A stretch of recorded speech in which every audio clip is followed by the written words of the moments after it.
I believe that most human beings are only living at about 40% of their capability.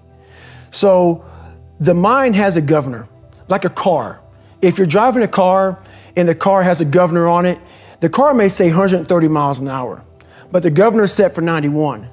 Once that governor sets in, you get to 91, that car starts doing this. The car wants to go. The car wants to go, but that factory said, we're not going past 91. We have a factory, a nice governor in our brain, and it's a survival mechanism. It protects us from pain and suffering. The second we feel that, our mind says, oh no, this isn't fun.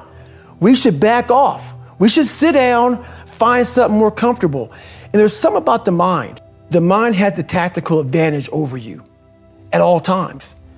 At all times of your life, the mind has a tactical advantage over you. Why is that? It knows what you're afraid of. It knows your insecurities. It knows your deep, dark lies. And it starts to push you away from that. It pushes you in a direction that is comfortable. The mind controls everything. So what I realized was that when I was growing up and I was 300 pounds and I got all fat and I got all insecure, I realized that my mind kept taking me in this direction. When things got uncomfortable for me, when I was facing my insecurities, I was facing my fears, my mind said, oh no, we have the tactical advantage. We need to get you, separate you from this feeling over here. Life's all about feelings. We want the happy feeling. We don't want that feeling of this sucks. Why am I here? And you don't have any, so you can't answer those questions, so you leave. I started realizing that if in that moment you can answer those up questions and you are now in charge of your brain versus your brain ruling you, that's where all that stuff comes from. So the 40% rule is all of that. You get to 40%, your brain says, we're done.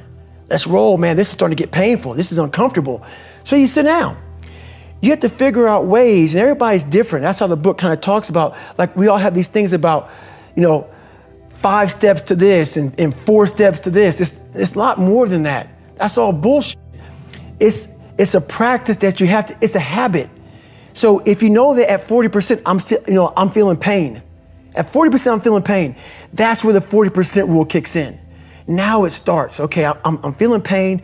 My mind's saying all this shit to me. It's saying, get out of here, run, flee. The fight or flight kicks in. Okay, we're done. We're not good enough. It starts telling you all these things. You start to believe it because the mind controls all. This is the time where you have to gain control back of your mind. It's okay, let me see if I can go 45%.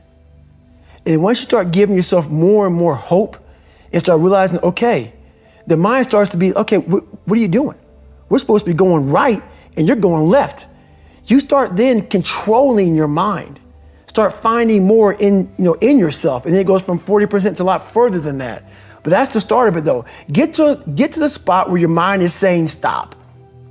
Wherever that is, you gotta get there first. And then that's when that shit starts to work for you. You gotta control yourself in that moment. I would like to know when you're in that moment failing and you have to keep going, what do you say to yourself? What if? A lot of times I'll be in a 200-mile run or something like that, and I'm all jacked up. Body's broken, mind's broken, spirit's broken. I start to say, what if I can pull this off?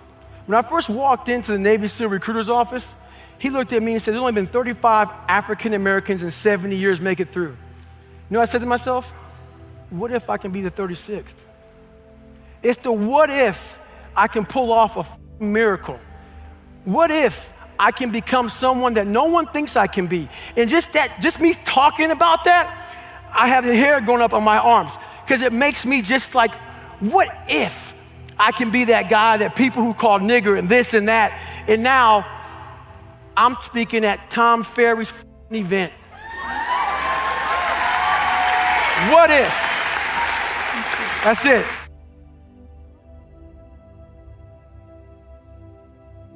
Growing up, being the kid I was, I found strength in different movies. Yeah. So I come home, in one movie I found a lot of strength, and as funny as it may seem, but I visualized this scene. I do it today during the pull-up record. I did 4,030 pull-ups. Yeah.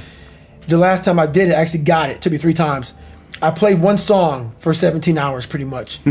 It's from this movie, Rocky 1, round 14. I related to the person in the movie, but just the one scene when Apollo's beating the shit out of Rocky. He falls in the corner, and everybody, and Rocky, and Apollo turns around, arms up, happy as shit. I got this guy. He turns around not knowing that Rocky's trying to get up off the canvas. Right. Mickey's his trainer saying, stay down. Right. Everybody's saying, you did good. You did good. You went 14 rounds with the champ. Rocky didn't hear shit. He got up, and what sticks in my mind today, and I'm seeing it right now, when he got up, Apollo starts to turn around to see the aftermath of what the fuck he just destroyed. And he did not expect to see what he saw. Right. And what I see out of the whole movie, I see Apollo Creed's face. Yeah, fear crept in. Yes. Yep. And I said to myself as a young kid, I want to be that. I don't need to win. I don't need trophies. I don't need people to like me. I just want what he has. Yeah. A fictional character, whatever the hell it was, I want that. And I visualized that. And I want to become the guy who can get off the canvas and look at somebody who beat the fucking shit out of him. Life. Yeah. I'm talking about life right now. Yeah. And life, even life itself, puts their head down towards David Goggins. Yeah. This is not going to stop. Right. So that mentality became what I wanted. Nice. And that's how it started, with that visualization of the canvas. And all I got to do is just keep getting up.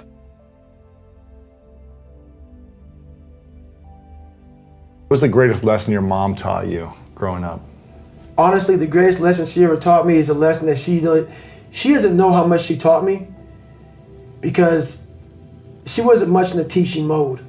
My dad took her soul. But what I did as a young kid is I observed everybody.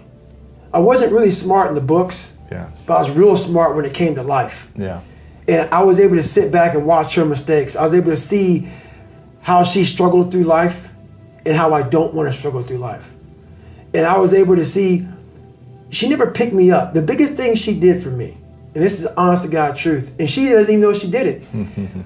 When I would bust my ass, when I would fail, when I was at the bottom of the sewer, she never picked me up. She never gave me that cookie and said, hey son, you know, it's gonna be okay. She didn't have time for that. And sometimes she gets upset when I talk about my past because it paints her out to be not the best mom. If I had any kind of mom in that kind of environment, I would have never made it. Because she forced me, for whatever reason, she forced me to, you better figure this out or you're gonna be a statistic. Wow. And this is something that she didn't sit down and tell me. I realized this. This is the world that is in front of me.